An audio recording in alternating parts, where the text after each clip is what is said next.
Today marks 23 years since the terror attacks changed New York City and the country forever.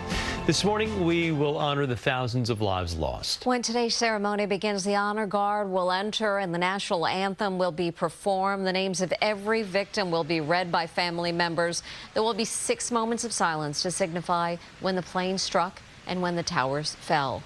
After the first moment of silence, church bells will ring across the city. The observance continues this evening at dusk when the tribute in light will rise from Lower Manhattan and last until dawn. As the years go on, the phrase never forget takes on new importance. Christina Fan joins us live from Lower Manhattan with more on how the victims are being remembered today. Christina.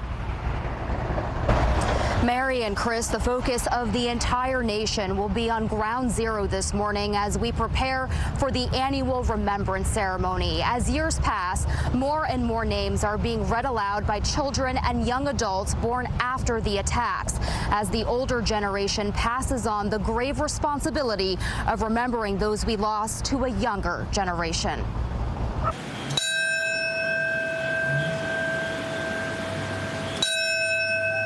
On this day, every morning for the past 23 years, families who lost loved ones in the worst terrorist attack on American soil make the solemn trek to Ground Zero to observe 6 moments of silence, hear the reading of the names, and fulfill a sacred promise. Never forget.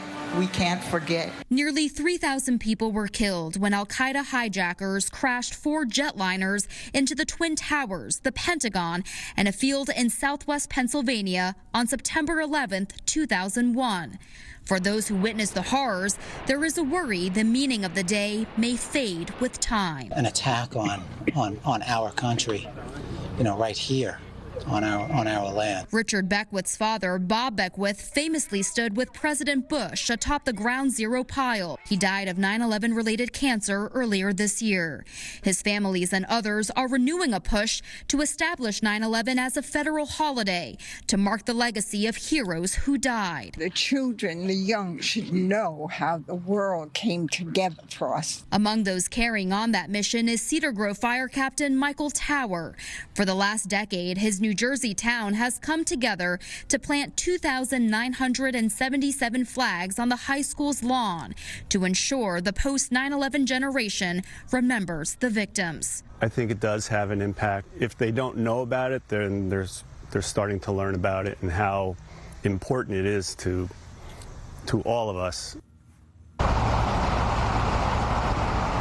And the commemoration ceremony begins at 8:30 every year. Once underway, the names of every victim will be read out loud by family members. Reporting live from Lower Manhattan, Christina Fan, CBS News, New York. Christina, thank you.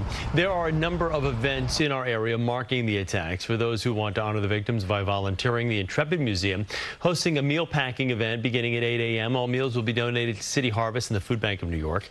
In New Jersey, the city of Paterson will host their annual remembrance ceremony at the Kenneth Lira Plaza at 8:30, and a special mass in Brooklyn to honor the FDNY. That gets underway at noon at Cathedral of St. Joseph in Prospect Heights. Be sure to tune in to CBS News New York later this morning. We will have special coverage of the 9/11 Remembrance Ceremony beginning at 8:25 a.m.